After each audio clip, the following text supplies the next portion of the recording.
It No, immediately I stops. want to. I want to get the we need the intro music.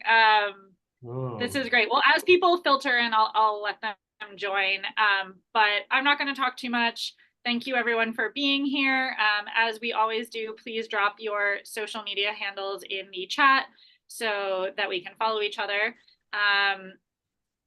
Please note that we have a virtual listening session, very informal happy hour next Thursday to help the Guild shape a mission statement and priorities. So please join us for that if you're able. Link for that is in our Slack channel. And other than that, I am thrilled to turn today over to Jerry Fagerberg to introduce our guest and take us away today. Okay, well, thank you so much, Kate, and thank you for this opportunity to interview Roy Clark. Roy is a senior scholar and what is the other title? Vice King of President. Vice. Yes, he's a man of vice at the Poynter Institute. Roy is kind of an institution in journalism, but I think the title that most accurately captures him is America's Writing Coach. He's done a lot of coaching over the years for many folks at most publications, and along the way, he's either written or contributed to over 20 books about writing and journalism and language. The one that brings us here today is this book here. It's called Tell It Like It Is, A Guide to Clear and Honest Writing. Just a quick plug before we talk to Roy. This book can be purchased by Guild members, and then the Guild will reimburse you 50% of the cost of the book. So this one was $11. So go ahead and buy it and send your receipts to Kate. It is well worth it. Roy, it is a pleasure to be talking to you today. How are you? I'm so psyched. I'm so psyched. I can't remember. Look, I've done these kind of Zoom sessions for like the United Nations and the World Bank, and but to be with the Guild, I don't know. It just fills me with a special spirit. Let me put it that way. Maybe I guess that's the right word. Now, before we talk about writing, I do think we have to talk about beer. You do mention beer once in the book where you talk about St. Peter's Brew, where you live, or St. Petersburg, Florida, that has a bustling beer scene. Are you a fan and a drinker of craft beer? Yeah, the millennials brought. I think you called them the greatest generation in this book. The greatest generation because they brought coffee in the morning and beer at night or something like that, and transformed the social life of the city. I bought this. This is Three Daughters Brewery, Florida Orange IPA. And I bought it so that I could drink it with you all. And I tried I tried a can a couple of days ago, and it confirmed that I'm not a very hoppy guy, if that makes any sense.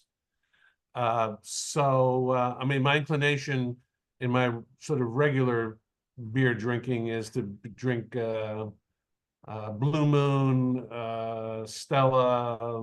That's my sort of general territory. And I've discovered there's some people in my extended family who I think it's fair to say have drank too much over the years. And so there's been a slight move towards non-alcoholic beverages. And it turns out that is that a bad thing or a good thing? No, sorry, I was finger waving Don for making a pun in the chat.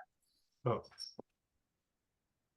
So this is just a non-alcoholic cold, sweaty Heine, and I'm toasting everybody. Well, cheers to you. I actually really like Heineken 0.0. It's one of my I think favorite non-alcoholic beers. It has a what do you call that effect when they give you a pill, but like it's placebo? Yeah, it has a placebo effect because when I drink it, I tend to fall asleep with pretzels in my lap. Clear and honest beer reviews from Roy Clark. Thank you very much, Roy.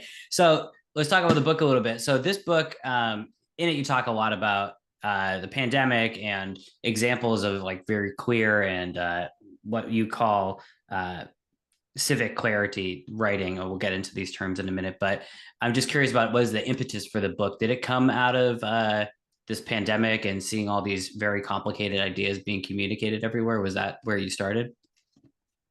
Yeah, I'd already written in recent years for Little Brown 6 different books on writing, starting with Writing Tools, which is the bestseller. And I didn't intend to write another writing book, but I was like everybody else. I was caught up in the way the world was changing suddenly, and trying to make sense of it myself as a citizen, as a reader. I found myself attracted to certain sources of information, certain writers. Many of them were journalists, but not all of them. Quite a few were science writers, but not all of them. They were people, there were medical doctors and nurses. There were other people who were having these important experiences and helping us understand what the dangers were and where the helpers were. And as I hear myself say those two things, I realize that I'm reflecting the ideas of an Australian scholar named Brian Boyd, who says that's what stories are for. That stories are not for the transmission of information. That stories are for the creation of vicarious experiences. And God and Darwin, or both, gave us a brain of a certain size that gave us language. And that language allows us to tell things that happened to others, or it even allows us to tell things that didn't happen. The world of fiction that we inhabit.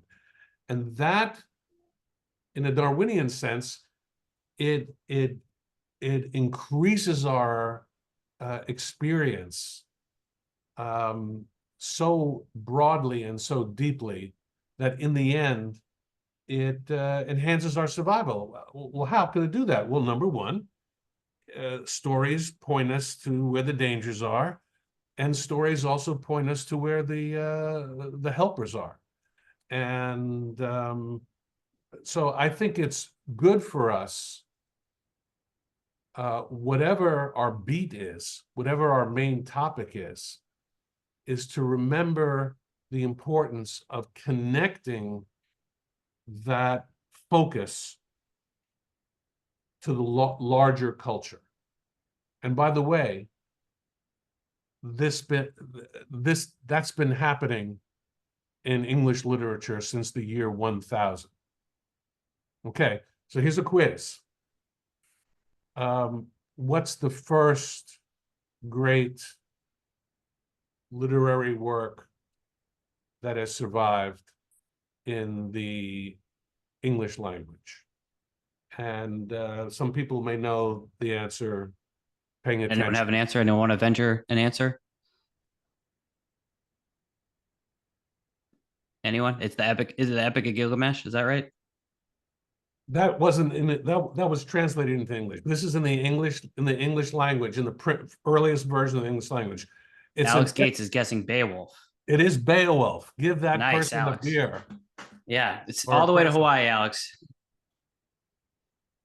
Yeah, and what happens in Beowulf?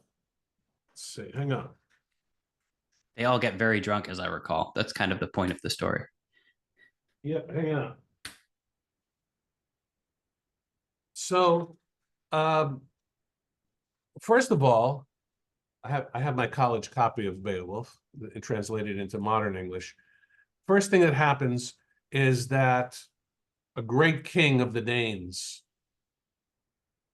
creates I almost used the F word, I'm sorry, a freaking beer hall. And the beer hall, or the mead hall, and it's not the same thing, is the center of civilization within that sort of tribal experience. And what happens? The king has his retainers and others, but when they come together, they do just a few things. They hand out treasure. King hands out treasure. They pass around the beer bowl, and then they bring the poet in. They bring in the poet to tell stories about heroes.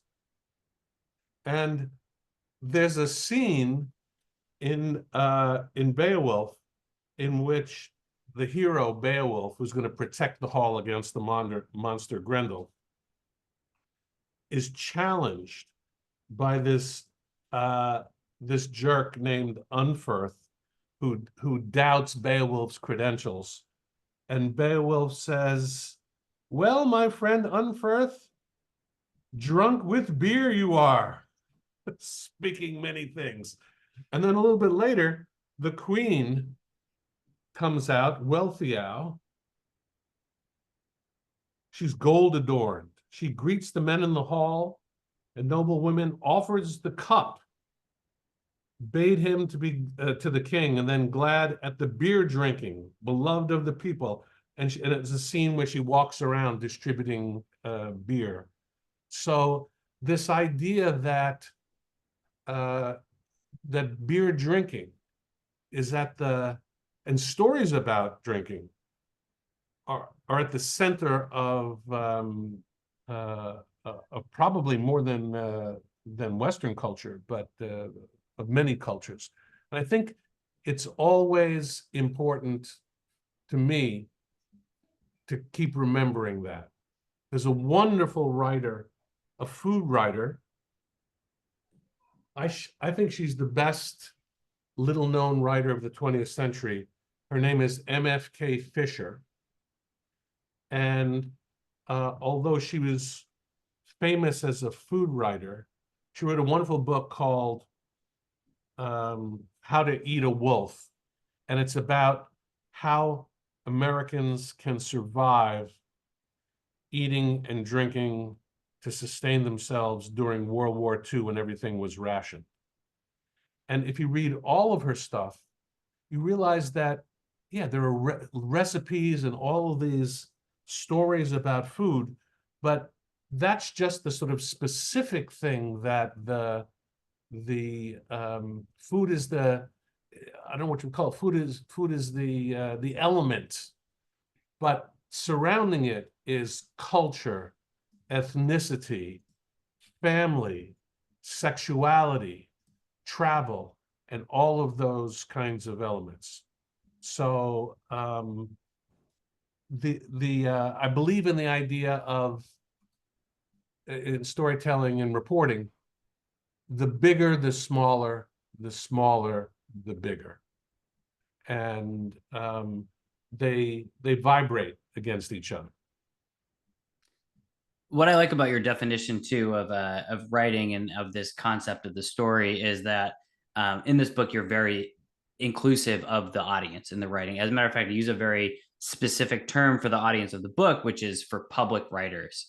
I would love if you could just kind of lay out for the folks here what you mean by a public writer, what a public writer is, and how we as beer writers are included in that definition. Well, it started with an essay I wrote when there was a period of significant cost-cutting and layoffs in American newspapers, especially big regional newspapers like the one to which I'm attached, the the Tampa Bay Times, originally the St. Petersburg Times. And when people would talk about that or write about it, they would sometimes use what I always thought were sort of insulting terminologies, like, he's left the newspaper, she's left the newspaper, they've gone to the dark side. And the more I thought about it, the more it occurred to me that in practical terms, there's no such thing as a, quote, former journalist, which is to say, when those people go into nonprofits, when they go into governments, when they go into the academy, when they bring with them the reporting and research and storytelling skills that that allow them to continue to play an important role in American society and culture.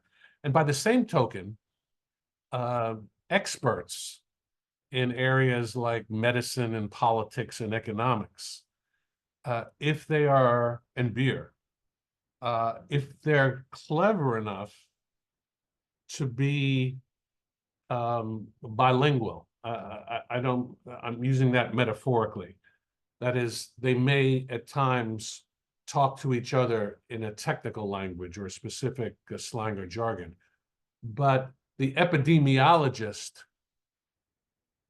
when COVID hits, has to be able to communicate in the language that all of us can comprehend and make decisions about our lives sort of based on that.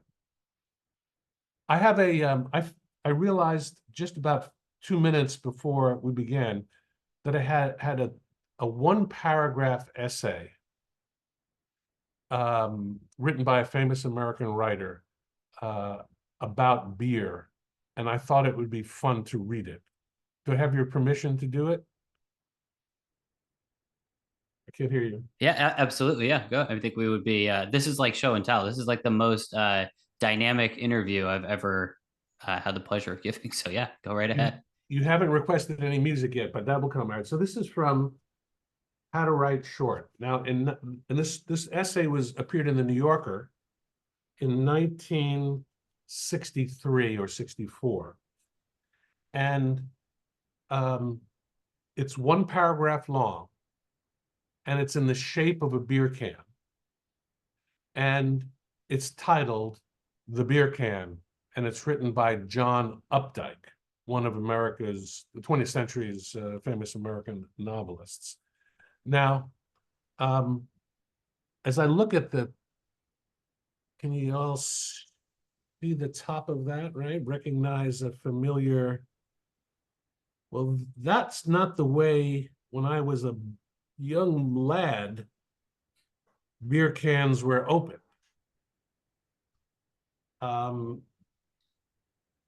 And Updike is pissed about it. Here we go. The beer can. This seems to be an era of gratuitous inventions and negative improvements. Consider the beer can. It was beautiful as the clothespin, as inevitable as the wine bottle, as dignified and reassuring as the fire hydrant. A tranquil cylinder of delightfully resonant metal, it could be opened in an instant, requiring only the application of a handy gadget freely dispensed by every grocer. Who can forget the small, symmetrical thrill of those 2 triangular punctures, the dainty, the little crest of suds that foamed eagerly in the exultation of release? Now we are given instead a top beetling with an ugly shmoo-shaped tab, which after fiercely resisting the tugging, bleeding fingers of the thirsty man, threatens his lips with a dangerous and hideous hole. However, we've discovered a way to thwart progress, usually so unthwartable. Turn the beer can upside down and open the bottom. The bottom is still the way the top used to be. True, This operation gives the beer an unsettling jolt, and the sight of a consistently inverted beer can might make people edgy, not to say queasy, but the latter difficulty could be eliminated if manufacturers would design cans that look the same whichever end was up, like playing cards. What we need is progress with an escape hatch. Okay, now that's the New Yorker, January 18th. Hey, my wife's That's my birthday. 14th birthday. Is it really? I mean, All right. I wasn't 14, but January 18th is my birthday. Yes. There you go. So I use this text, by the way. I refer to it, I should say, as something that the high school teachers call a mentor text. So a mentor text is something that you read not only for the content, but to figure out how it was written so that you can learn some of the same strategies. The key strategy, there's several, of course. The key strategy that Updike uses in this essay is a strategy that was described in 1940 by a linguist named S.I. Hayakawa in a wonderful book called Language in Thought and Action. He refers to it as the ladder of abstraction, is that language exists on a ladder. At the top are idea words, and at the bottom are specific things that, like, so at the top is refreshment. At the bottom is this specific bottle of beer, which I'm holding in my hand. So if you think about, I've memorized it now, it's imprinted in my brain. We live in an era of gratuitous inventions and negative improvements. Okay? What could that language is at the top of the ladder, idea words. Second sentence, consider the beer can. Okay? Then he goes to that amazing litany where he says, it was as beautiful, and adjectives are abstractions, you know, things that have beauty. But beautiful is what? As the clothespin. Inevitable at the top as the wine bottle. As dignified and reassuring as the fire hydrant. Up and down and up and down. When we write idea words, readers want examples. When we just show them specific examples, they want to know what it means and wants that help. And it's a strategy of language. I would, in my sipping around at various beer writing, I see opportunities for that move over and over and over again. And the other concept that sort of ties into is this idea of civic clarity, or the idea that we sort of have this mission as writers to take these very complicated concepts in our concept, in our example, the incredibly complicated ways that beer is made, its impacts on culture, and kind of put them to people in a way that is in plain language, that is, as it says in the title of the book, clear and honest. Can you tell me a little bit about how you came to bring this concept of civic clarity and like the sort of duty of the writer to be clear into the book? So I think it began when someone handed me an editorial years ago.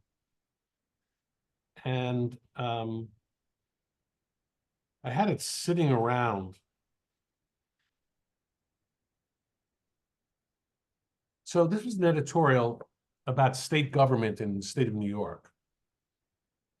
And it was about how the state pays for things, and there was this one sentence that somebody circled and handed to me and basically expressed his frustration on not knowing how he could help this writer make the work more clear.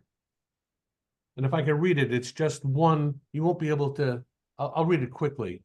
For anyone who wants to read the book, this is kind of how the book works too. It's a great way to discover new, excellent writing because it's like a bibliography in motion. So yes, please go ahead and read. So this is a sentence that that needs work. To avert the all too common enactment of requirements without regard for their local cost and tax impact, however, the Commission recommends that statewide interest should be clearly identified on any proposed mandates, and that the state should partially reimburse local government for some state-imposed mandates and fully for those involving employee compensation, working conditions, and pensions. You know, after 25 years of reading that and thinking about it, I actually know what it means. And so one day I said, okay, I think what I want to try to do is to translate this. That's written kind of neither at the top of the ladder or at the bottom of the ladder. It's kind of stuck in the middle. It's sort of bureaucratic language that you can either see or kind of feel. It's also suitcase writing. It's all of these ideas and concepts squeezed into this one sentence. And then the writer has to sit on the suitcase just to make it close. And because it's one sentence, you have to read, you keep reading without stopping until you reach the period at the end. Okay? Now, my writing teacher, Donald Murray, says this. Here's the lesson. Shorter words, shorter sentences, shorter paragraphs at the points of greatest complexity. So here's my translation. You can't see it, so I'm going to read in the punctuation. The state of New York often passes laws telling local governments what to do, period. These laws have a name, period. They're called, quote, state mandates, period. On many occasions, these laws improve life for everyone in the state, period. But they come with a cost, period. Too often, the state doesn't consider the cost to local government or how much money taxpayers will have to shell out, period. So we have an idea, period. The state should pay back local governments for some of these so-called mandates, period. All right, now, if there are any Brits attending this meeting, they will immediately recognize that what Americans call the period, the Brits call the full stop. And I like to think of it as a stop sign. And there are 8 of them in that same passage rather than one. What do those stop signs do? They slow the pace of information so that the reader has a chance to catch up and understand. I actually measured this. The first sentence, we're basically talking about 7 lines of text. The original writer has 58 words in 7 lines. I have 81 words in 7 lines, including 59 one-syllable words. He has 1 sentence, I have 8 sentences. My words and sentences are shorter, the passage is clearer. I use this strategy to fulfill a mission, to make the strange workings of government or beer transparent to the average citizen, to make the strange familiar. I think slowing down the pace of information is the single most significant strategy for achieving what I'm calling civic clarity. When I was reading this at first, I was almost a little bit, I don't know, I was challenged by this idea because, you know, you're really reducing this art of writing to arithmetic and to, you know, very simple terms. And, you know, as a writer, it was hard for me because what I want to do is write beautiful, long prose that is eloquent. But I think what your book does is it helps you get out of that way of thinking and understanding that what we do is not an art, but a craft. And it is something that is not done in isolation, is done in collaboration with an audience and with an intended audience. And you also, the thing that got me where I was like, all right, yes, absolutely, is when you start talking about having a mission statement or a noble purpose is the term you use for everything you write. What would you say to writers who have difficulty connecting their work to a noble purpose or a mission statement? How do you take something as simple as a blog post about this new brewery or this new strain of yeast and find that noble purpose? Well, I mean, what I would do if we were all together, I think what we could do is do this little exercise. Get a big whiteboard, chart pad, and we would write the word beer in the middle of it. Put a little circle around the word. By the way, the words mead, beer, and ale, I checked it in the Oxford English Dictionary. You can find uses of those three words.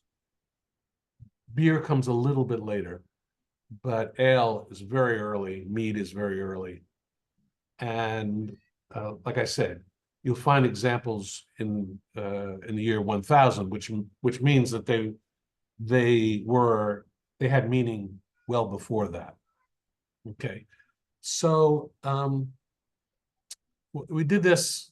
I did this exercise with automotive writers when I visited Detroit. They said, "Then what do you think of our writing?" And I said, "Well, I said, you know, you're very clear writing, you're clear writers, and you're good, you know, about the business. But I wish that your publications were more fun to read." They said, "Well, what do you mean by that?" I said, "When I I think think of, every beer writer here knows that feeling. yeah, you know, what do you think when I think about my experiences? Look, I've been in two car crashes, so I know, you know, I mean, there's obviously and automobiles are probably destroying the environment and all of those kinds of things. But the point is that in terms of human experience, we could connect these very specific technologies to a wide variety of human experiences. For beer, what are the words that we associate with beer? For me, it would be things like I put the number 18 of that because that's when New York State, you could drink alcohol when you were 18 back in the 60s. So that was a kind of an initiation into adulthood. You think of it as being, I think of it as associating it with celebration. I think of it as associating with my grandfather and the large bottles of Ballantine beer that he brought to the Sunday dinner, along with sharp Italian cheese and Italian bread. I associate it with baseball games. I associate it with, I associate it with alcoholism. I associate it with obesity. I associate it with irresponsible fraternity parties. Here's my favorite lead of all time by Caitlin Flanagan. I'm going to assume the drink was beer.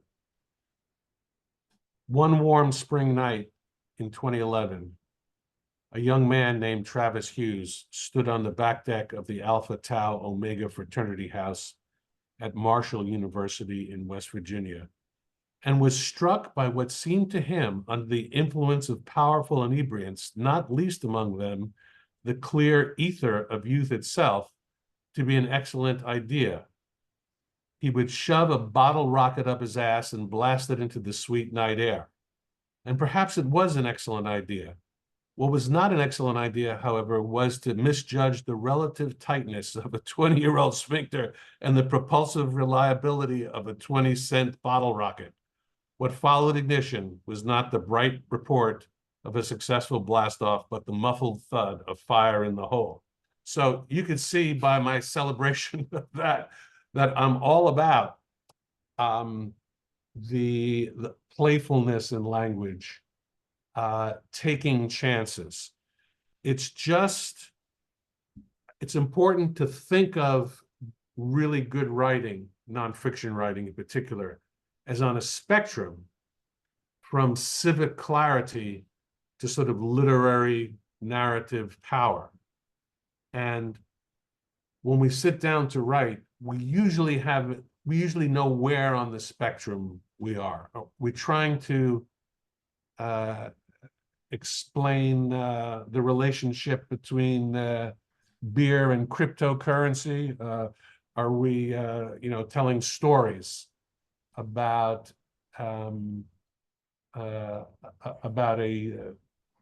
the oldest brewer in the city of St. Petersburg, Florida? And I think that's where you don't have to necessarily sit down and say, here's my great and noble idea that I'm about to do. The bigger, the smaller the bigger. Just begin to recognize that even when you're writing a very short story, even if you're writing a notes column, that your work is connected to something more significant.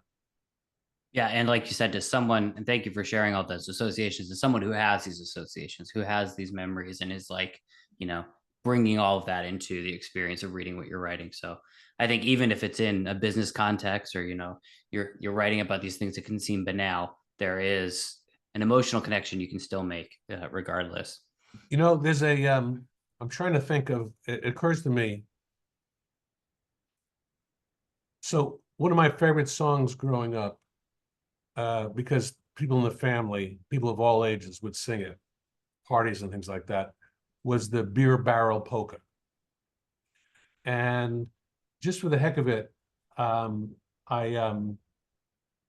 did some, I went and found the Wikipedia page devoted to the Beer Barrel Polka and got down the rabbit hole, and it's an astonishing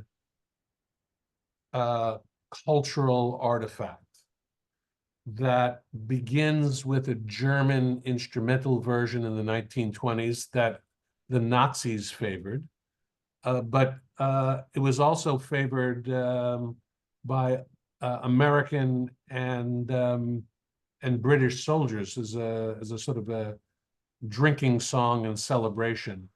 And after World War II, when the Andrews Sisters recorded it, it became an immense hit that was recorded, many times over and over again. And so just this idea, I saw an episode of the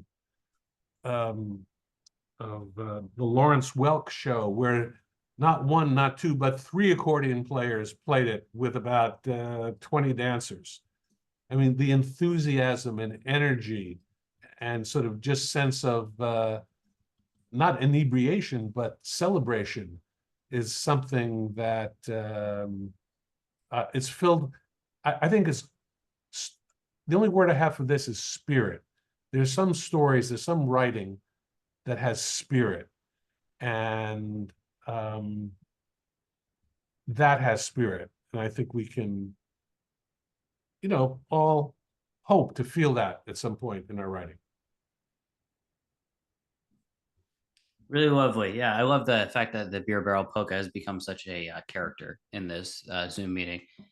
Roy, so you spend this is be my last question. If anyone else wants to jump in, I would definitely invite you to. You spend half the book talking about honesty, and obviously with this sort of pandemic born impetus for the book, it makes a lot of sense that you're talking about honesty, neutrality.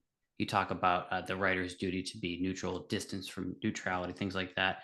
I wanted to just kind of get your advice on this because as beer writers we get lied to a lot, I think, especially by business owners, by people that are very invested in a certain version of the truth. In your estimation, what is the best defense against bullshit? Well, journalism has made a decision about that. And in the age of misinformation and artificial intelligence. And I also think that, well, the Poynter Institute, the place where I've worked since 1977, devotes a large measure of their energy and resources to fact checking. And you can imagine on a night when there's a convention, a political convention going on, at a time when all kinds of claims and counterclaims are being made, how important it is to, hold up claims to more careful analysis. How to do that? There's an international organization of fact checkers, but the name of Poynter's team is called PolitiFact, and it doesn't just have to be about politics. If you go to their website or the Poynter website, you'll find a lot of stuff about fact checking. Now, I want to say something that you mentioned, but I just want to kind of put an asterisk next to it. I don't claim in the book that all public writers have to be neutral or objective. What I claim is that all public writers should make a decision about what their distance from neutrality is going to be. From neutral to engaged to being an advocate. Once you get past advocacy, you're getting to partisanship and propaganda and those kinds of things. So I say that journalists and public writers will want to be neutral about many things. That does not require them to be neutral about everything.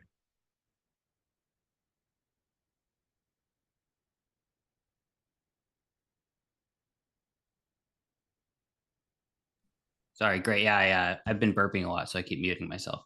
Yeah, it is. Anyone have any questions for Roy while he's here? You can unmute and jump right in, or if you have a song request.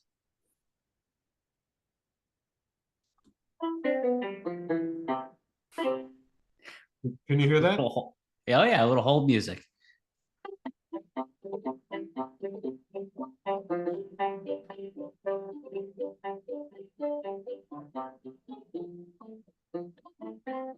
Dancing is okay.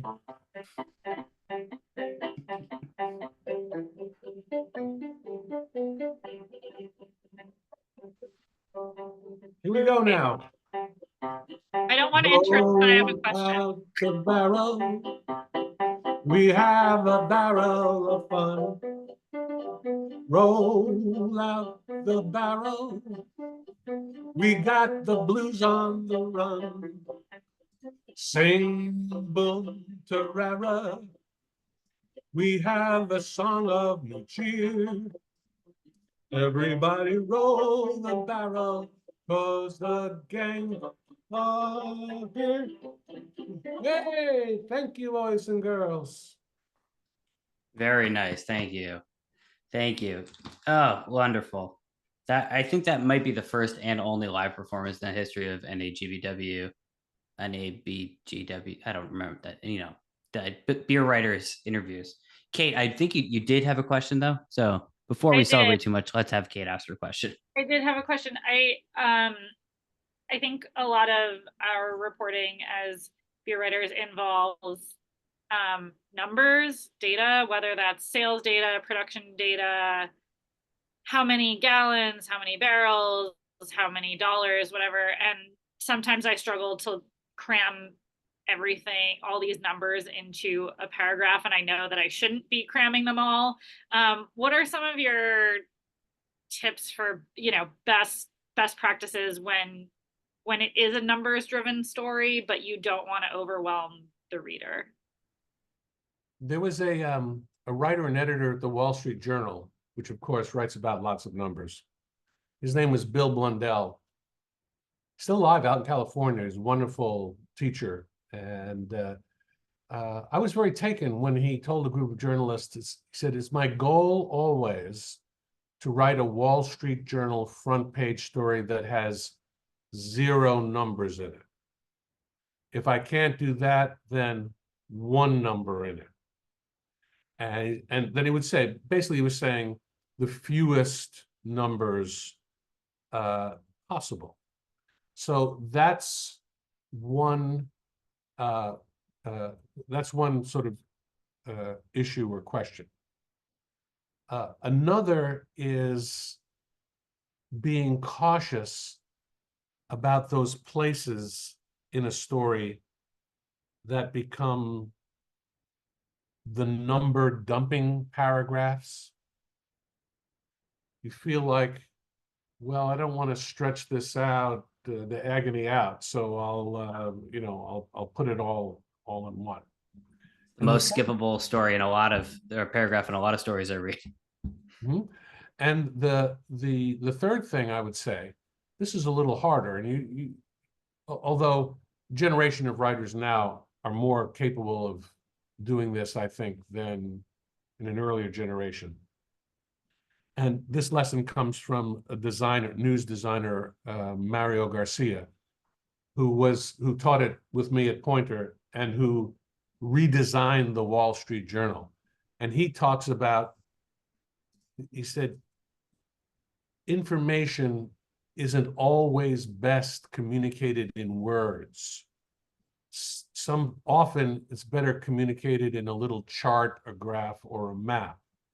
And he said, look for opportunities to lift the heavy cargo out of the text, and perhaps with the help of an editor or a designer or somebody, a producer, to create something that data visualization, which is becoming a kind of, I think, a crisper art form.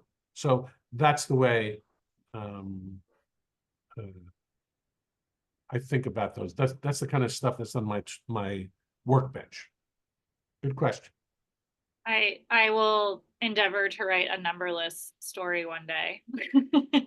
That sounds like a fun challenge. You could say lots of calories.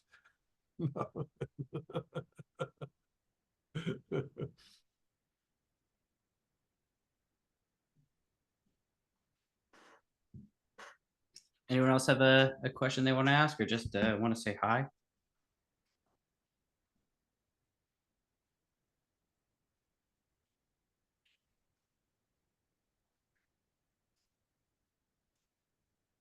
Kate, are we getting the countdown yet? I don't know. I know Zoom will give you a countdown before it kicks your ass no, we off, have right? no, we have the pro version now, so we can. Ooh, I know. Your dues in action, people. Yeah, pro Zoom. Thanks for paying your dues, everyone. But I think to be, respectful of people's time, we usually try to wind it down at exactly an hour. So we have 5 minutes-ish left. If you have one, if anyone has a final question, or Jerry, if you have one last lightning round question. I also will take a musical request on the way out. I mean, if it's try to stump the band, but that's okay. Right, I have to tell you this. When I lived in Minneapolis, there used to be this old Polish supper club called Nice that is now sadly gone. but every night they had a polka band play of octogenarians. It was called the world's most dangerous polka band. And I've they been played, there. yeah, it does. Jack- RIP, legendary institution. Yeah, Jackie Banashinsky, who was a journalist there and a Pulitzer Prize winner, knew I would enjoy going there. It is one of the things I miss most about living there, and just about, you know, how the world has changed. And I felt like I got a glimpse back to those days. I've never seen a less impassioned cover of My Heart Will Go On in my entire life. That's a good detail. Yeah. But they used to sell red hats with white script on them. I think they had to stop selling those hats after 2016, though, because boy. you can't walk around with the world's most dangerous polka band hat on anymore. Well, if no one has any other questions, I do want to leave people with something just as one final pitch for the book. I mean, the book is, like I said, it's a walking bibliography. It is a great way to find and discover writers that you had never heard of, many of whom came up through the Tampa Bay Times. But also, I wanted to give Roy the opportunity to excerpt some of his work and return the favor that I did to so many writers. And I think this was my favorite part of the book, and I think the best pitch for why it is a good read for writers. It comes towards the end of the book, chapter 48. Roy writes, "My hope is that Tell It Like It Is will be read by public writers of all persuasions, from the young freelancer to the seasoned professional. My further hope is that will be read in classrooms. Let's create a nation of public writers." I thought that was a great call to action and a way to see your work as it fits into this grand scheme of civic clarity, noble purpose, public writers. And thank you so much, Roy, for your time today. Thank you, Kate, for setting this up. Thank you, everyone, for coming and listening to us gab. Thank you for your hospitality, and I'd love to be invited back. Of course. Yeah, maybe maybe we just put you on our mailing list. Going on another book, Roy. Great. Yeah. And yes, thank you, Jerry, for leading this. Thank you so much, Roy. It was really a pleasure. Like, the minute I read your book, I was like, I wonder if Roy would ever consider talking to us. And it was, I think it was it Dawn who had your email? Anyway, someone gave me your email. I'm very grateful. And yeah, thanks for doing this. Good to see everyone here. Thank you for joining us, everybody. Good night. Night. Thanks all.